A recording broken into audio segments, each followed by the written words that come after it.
Loi 12. Soyez d'une honnêteté et d'une générosité désarmante.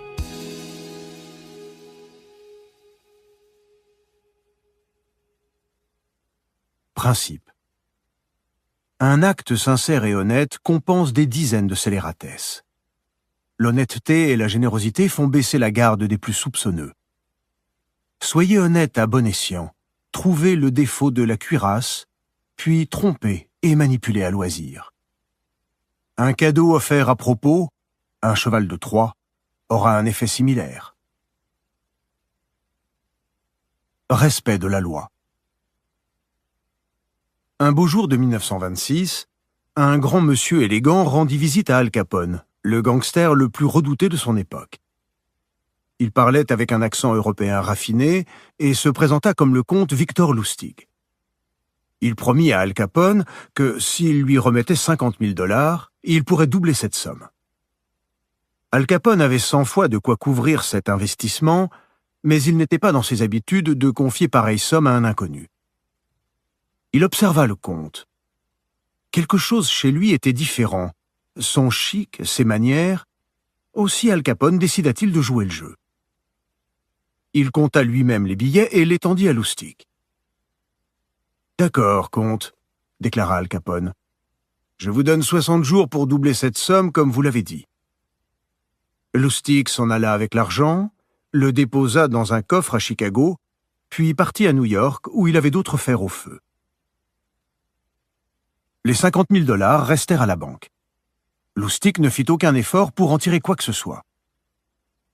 2 mois plus tard, il retourna à Chicago, prit l'argent au coffre et retourna chez Capone.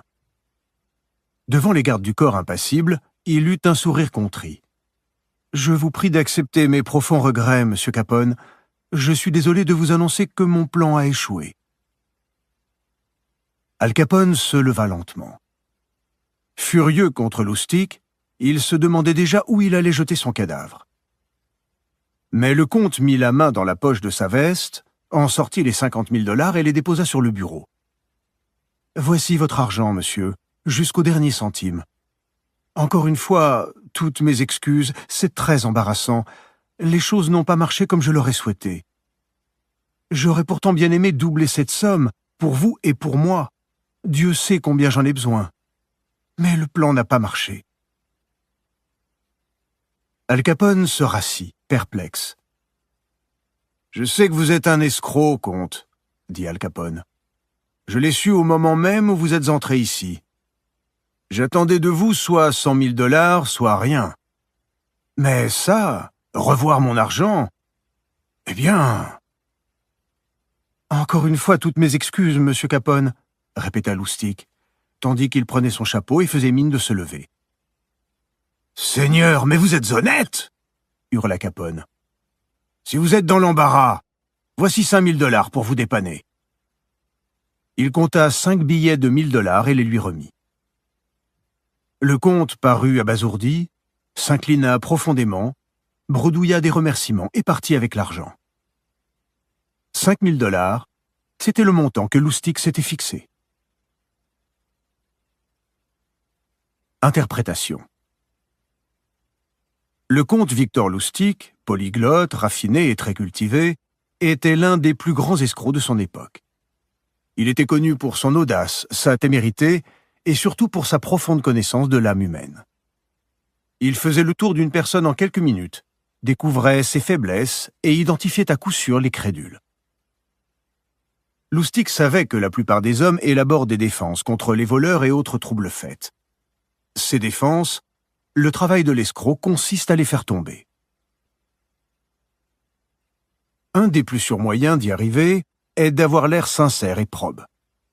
Qui se méfie d'une personne surprise en flagrant délit d'honnêteté? Lustig utilisa l'honnêteté sélective à de nombreuses reprises, mais avec Al Capone, il battit des records d'audace. Nul escroc n'aurait osé se mesurer à pareille fauve.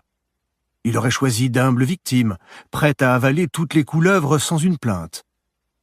La peau d'un ennemi d'Al Capone ne valait pas tripette.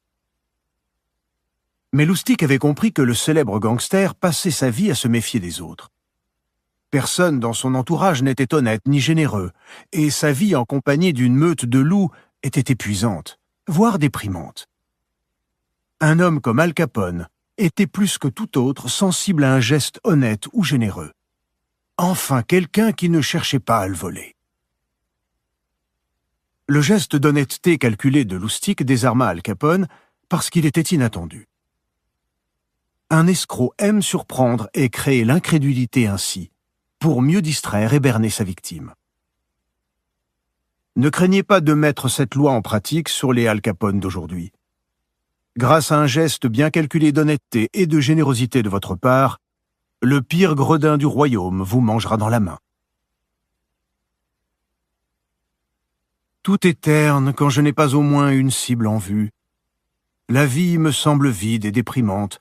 Je ne puis comprendre les gens honnêtes. Leur vie est ennuyeuse à mourir. Comte Victor Lustig, 1890-1947. Les clés du pouvoir. La clé de la tromperie réside dans la distraction. Distraire ceux que l'on veut berner permet de se livrer par ailleurs à des manigances qu'ils ne remarqueront pas. Un acte de gentillesse, de générosité ou d'honnêteté est souvent la meilleure distraction parce qu'il désarme les soupçons. La victime devient un enfant, avide d'un simple geste d'affection. Dans la Chine ancienne, on appelait cela « donner avant de prendre ». Le don empêche la victime de remarquer le larcin. C'est un procédé qui a d'innombrables applications pratiques. Le fait de prendre ouvertement quelque chose à quelqu'un est dangereux, même pour les puissants. La victime cherchera à se venger. Il est aussi dangereux de simplement demander ce dont on a besoin, fût-ce le plus poliment du monde. À moins que l'autre n'y voie un intérêt quelconque, il vous en voudra pour votre besoin. Apprenez à donner avant de prendre. Cela dégage le terrain, prévient toute demande ultérieure et tout bonnement crée la distraction. Ce beau geste peut prendre nombre de formes.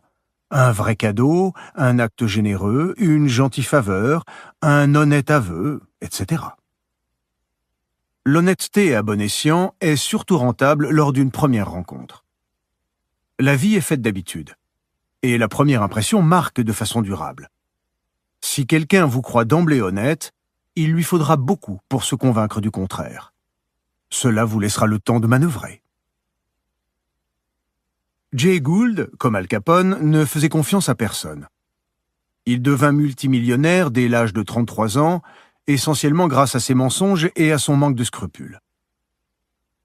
À la fin des années 1860, Gould investit beaucoup d'argent dans les titres Erie Railroad, pour découvrir, mais trop tard, que le marché était inondé d'actions factices de cette compagnie. Il risquait de perdre une fortune et allait au-devant de toutes sortes d'ennuis.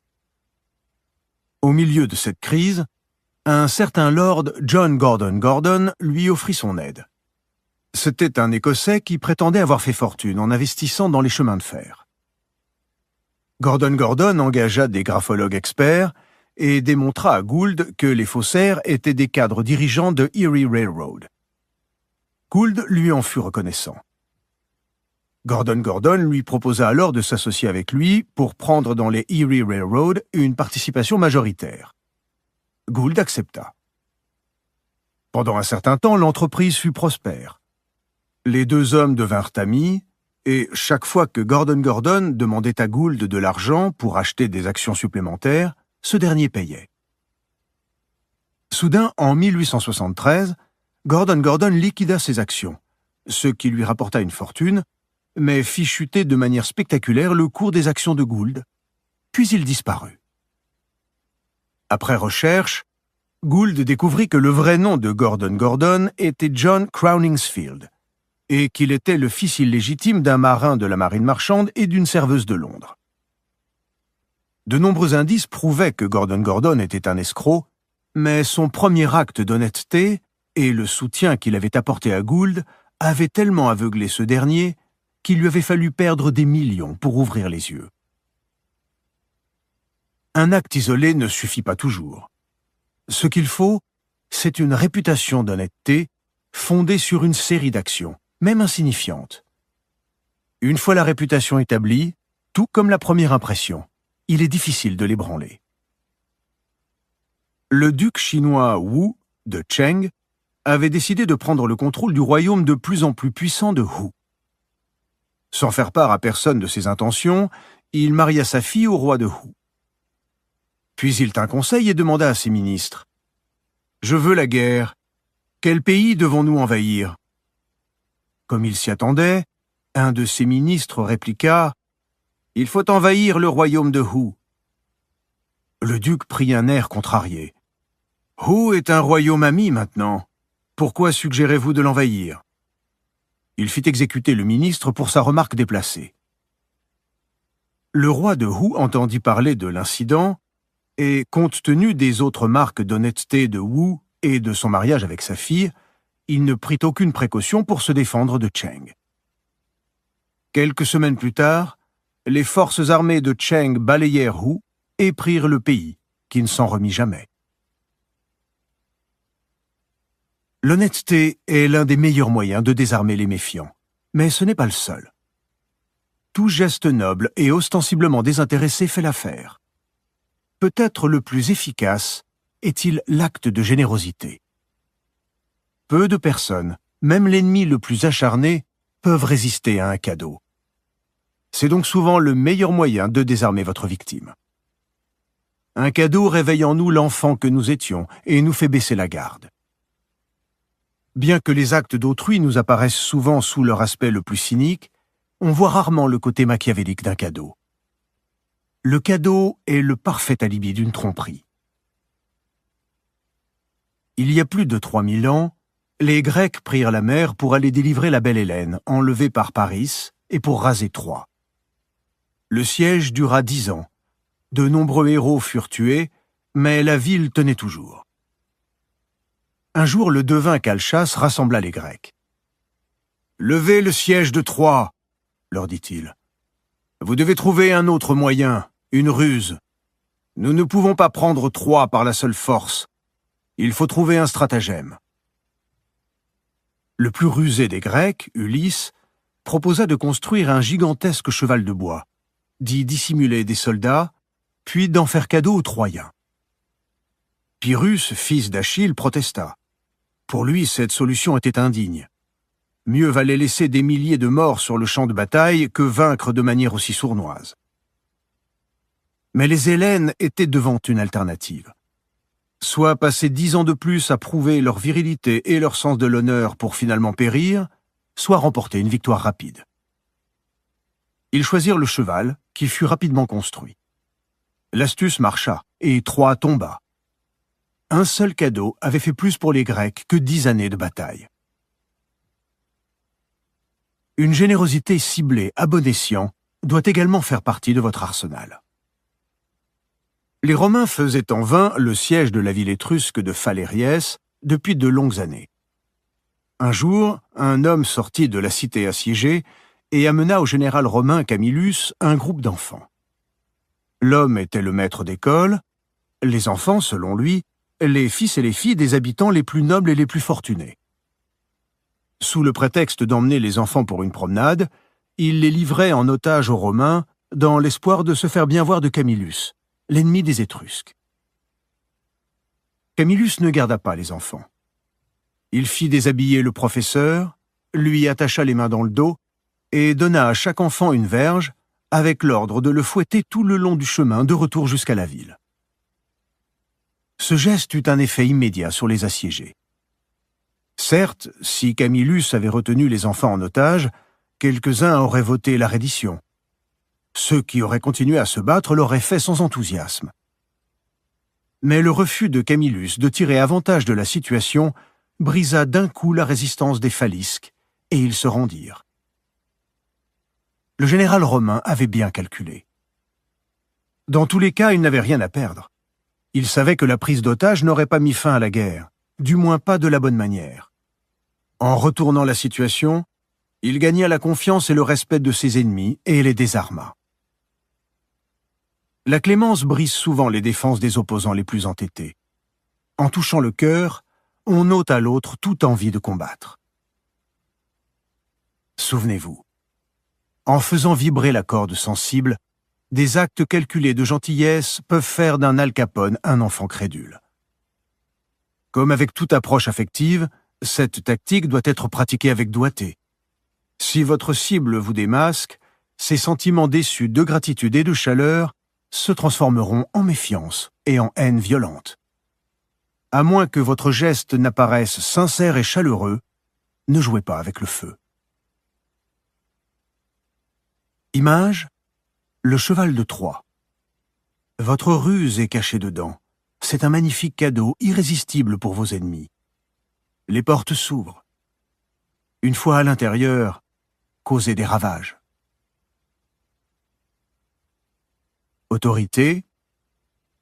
Quand le duc Xian de Jin fut sur le point d'envahir Yu, il offrit un jade et un magnifique attelage.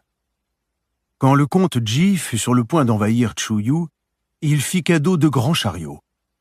D'où le proverbe « Quand vous êtes sur le point de prendre, il faut d'abord donner ». Han Feizi, philosophe chinois, IIIe siècle avant Jésus-Christ. A contrario. Quand on a derrière soi un passé de tromperie, on n'abusera personne, quelle que soit l'honnêteté, la générosité et la gentillesse dont on fasse preuve. Cela n'aura d'autre effet que de mettre la puce à l'oreille. Une fois la méfiance éveillée, une soudaine honnêteté n'éveillera que des soupçons. Dans ce cas, mieux vaut se comporter en fripouille. Le comte Lustig avait monté la plus grande escroquerie de sa carrière, vendre la tour Eiffel à un crédule industriel qui croyait que le gouvernement la mettait aux enchères au poids du métal. L'acheteur était sur le point de remettre l'argent à Lustig, qui se faisait passer pour un fonctionnaire du gouvernement, quand, à la dernière minute, la victime eut des soupçons. Quelque chose le tracassait. Lustig prit conscience de cette soudaine méfiance. Se penchant vers l'industriel, Lustig expliquait alors à mi-voix combien son traitement était chiche, ses fins de mois difficiles, et ainsi de suite. Au bout de quelques minutes, l'industriel comprit que Lustig était en train de lui demander un pot de vin. Et il se détendit. Maintenant, Lustig lui paraissait crédible. Tous les fonctionnaires du gouvernement étant corrompus, celui-là ne pouvait faire exception. L'homme se montra intraitable quant au dessous de table, mais paya le principal.